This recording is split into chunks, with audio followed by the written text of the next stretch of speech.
Alright, well, game number 3 on Fighting Spirit then. Let's see what happens. Will it be lancerx or vOddy advancing to the quarterfinal?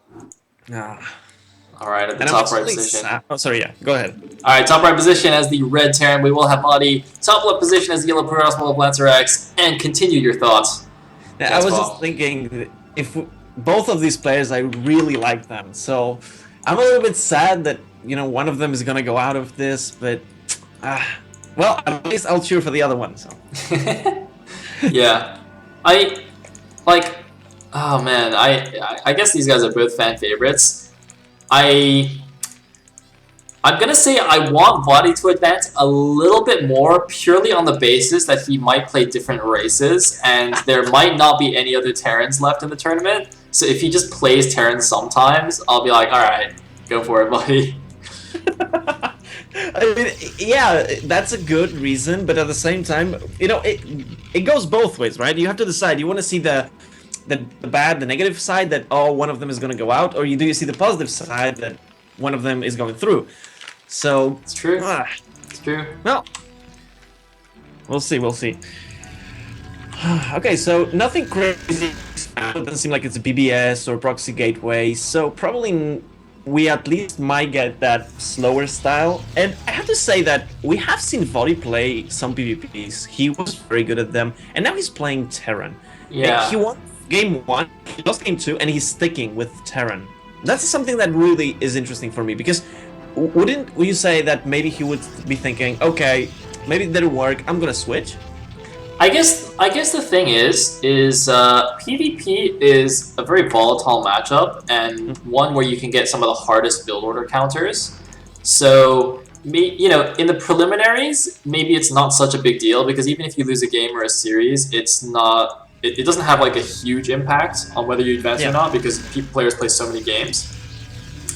But because this is single elimination, just losing one or two, losing 2 games to build order loss and just going out of the tournament immediately is like the worst feeling in the world. And if you play TVP instead, you can play a Terran opening that it's going to be safe against pretty much anything the Protoss does. So at least that way, even if you play too safe and you might get behind, for example, if lancerx does some kind of crazy fast nexus like he did in game 1, even though of course he lost that game, it's not. At least you're not going to get cheesed out or build ordered out of the tournament. Yeah, that's true. That's definitely true. But vOddy did actually also scout the middle for proxy gates, by the way, just to make sure. Yeah. And you know what surprises me a little bit about that? If he would be going for something like maybe, I don't know, command center after barracks, something crazy, then that makes a lot more sense. But if you're playing more of a standard like this style, and you scout the middle, I think that shows that vOddy is a little bit on edge, because you usually, even if it is a proxy gate, you basically make a bunker, but you should have time to build a bunker even as the first Zealot comes in, right? Yeah, I guess there's no harm scouting it at least, just so you know. Yeah. And he got lucky and he scouted the correct direction anyway. He's actually hiding the SCP in the main base. Yeah. So. And lancerx with his no scouting trademark. Oh yeah, the Dragoon now going to look for the base, going the completely wrong direction. Yeah. That's actually interesting because he did scout the last 2 games though, didn't he? You know what I'm looking about that I actually really like? That SCV saw the Dragoon, and now, because vOddy doesn't see the Dragoon coming, he knows that lancerx is on the dark where he is. Where? So why is this second SCV actually even going out? What is this for? I don't think it's just to kind of bait to another base, but it's weird, yeah. Is he just assuming his first... Oh, you know what? Maybe he wants to check the natural, but he doesn't want to reveal his hidden SCV in the base. Yeah, that makes sense. And also, if you keep the SCV there, and you send another one in, although no, it's checking for that first, okay. Oh, it's gonna get scouted though. Oh, unlucky. Yeah, but it still is gonna get like some information, so... Yeah, this is perfect. Sees the robo. Yeah. And that's pretty much all he needs to see. The second SCV is actually just going to come in here anyway. The FD is also coming in, so it's interesting. I I don't know what the point of the second SCV is still. I thought maybe he might try a cute little ramp block or something to trap these Dragoons on the low ground. Look, the Marines are pushing at the same time. He wanted to bait some of the Dragoons to the main so that he could get a better fight at the bottom. Yes. It looks like it's not actually doing that much, though, because lancerx is doing the correct micro here. He's going to take down all of the Marines. He might get this mine. He's got to be careful. There's only one mine up still. The tank's going to try and bait the Dragoons in there, but really shouldn't take that bait. He should. I'm pretty sure he knows that the mine is there. He can't actually do the whole position micro. He can't do that because, oh man, because the units are shooting at him. He's actually going to suicide two of the goods, but he does clear out the mine position. I think that's questionable whether that's worth it. I think it's okay. Yeah, I think that's fine. Well, that was close, actually. Especially that first tank. That's pretty big if you lose it as the turn. Yeah, so the tank without any mine support here has to go back. vOddy at least knows he's got the Dragoons on the defensive, so he can lay mines sort of like not quite as far in as he was just now, but just outside the bridge here. That is second SCV, yeah, I'm thinking about it. I mean, I guess it was, as you say, he was just trying to bait some of the Dragoons back. I think it would have been really cool if because the first SCV, right, baited one Dragoon into the mineral line. I think the second SCV, if it like stayed on the ramp and maybe tried to do some fancy shenanigans to, you know, block those Dragoons, that could have been really cool, like a boxer type play, but I guess he didn't wanna do anything too fancy there. Yeah, I mean, the thing is now I'm looking at lancerx main, there is a Reaver coming out, and I don't remember how... Like, lancerx plays this style also in PvP, so I'm assuming his Reaver control is going to be pretty spot on. Yeah, yeah. I hope so. And looking what vOddy has, it's scary for him.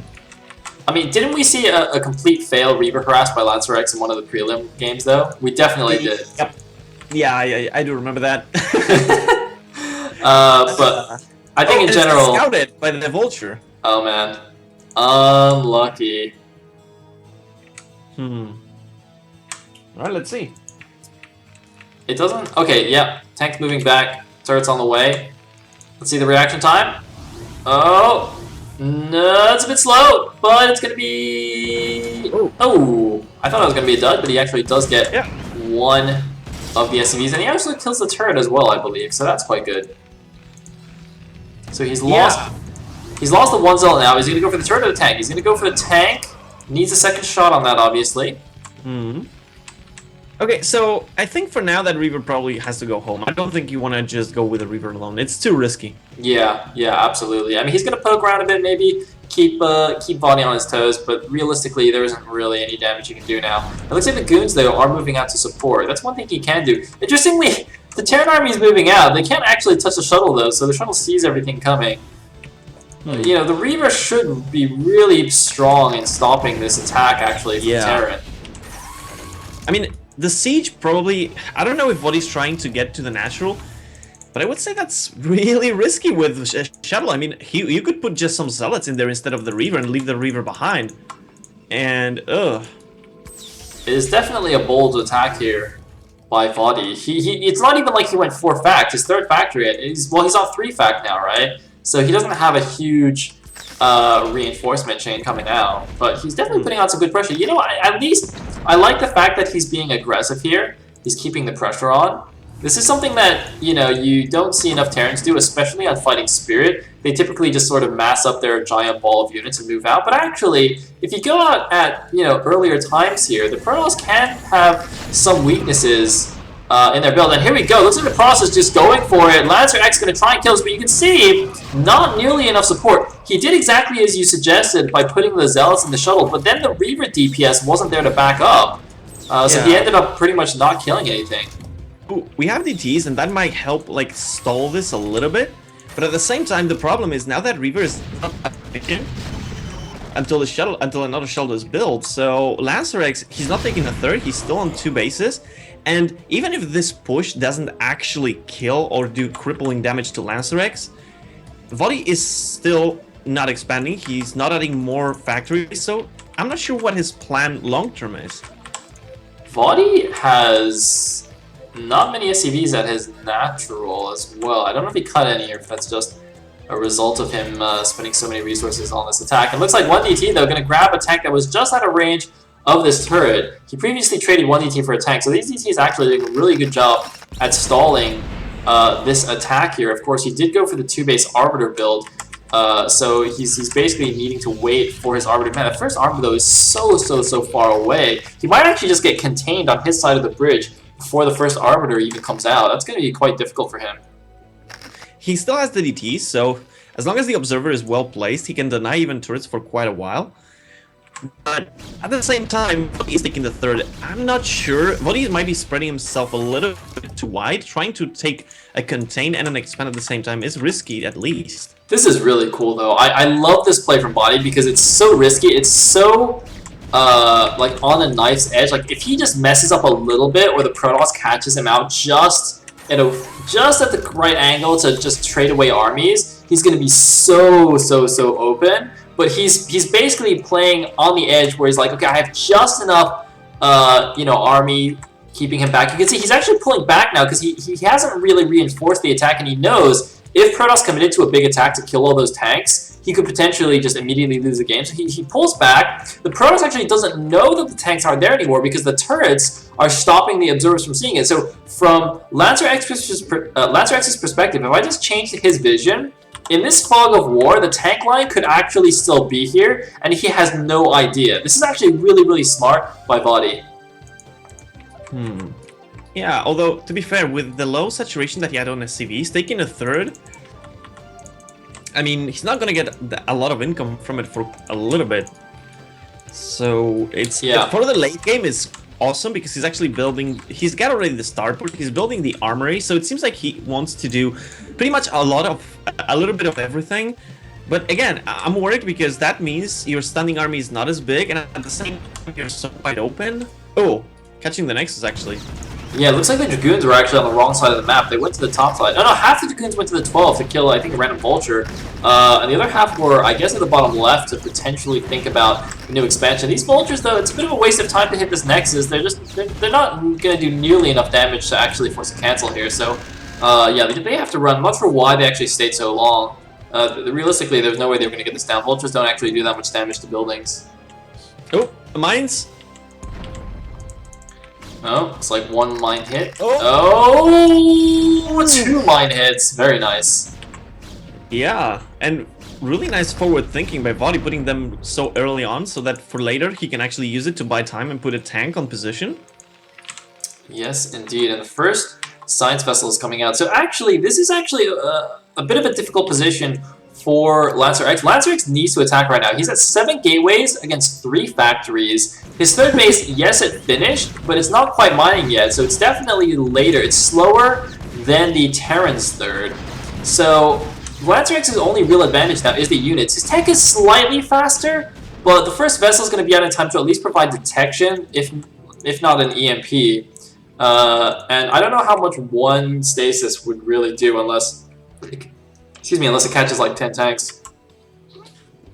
You know, the thing is that the center, like, it still has some vision and some... If lancerx thinks that the tanks are still there and runs in with the zealots to kind of try to bomb them or something, he might just lose them for free. Yeah. It's so funny. It's like there's nothing here. There's just like 3 turrets and some mines, and it's still holding position in the middle of the map. lancerx is still running around this because he assumes the units are still there. It's really funny. He could just kill this all with 1 Dragoon, and he just doesn't realize it. But you know what's even worse? He's actually moving his army around, thinking that there is a contain, which takes more of your APM and your multitasking, so that's pretty good. Oh, first Arbiter seems to be going for a recall.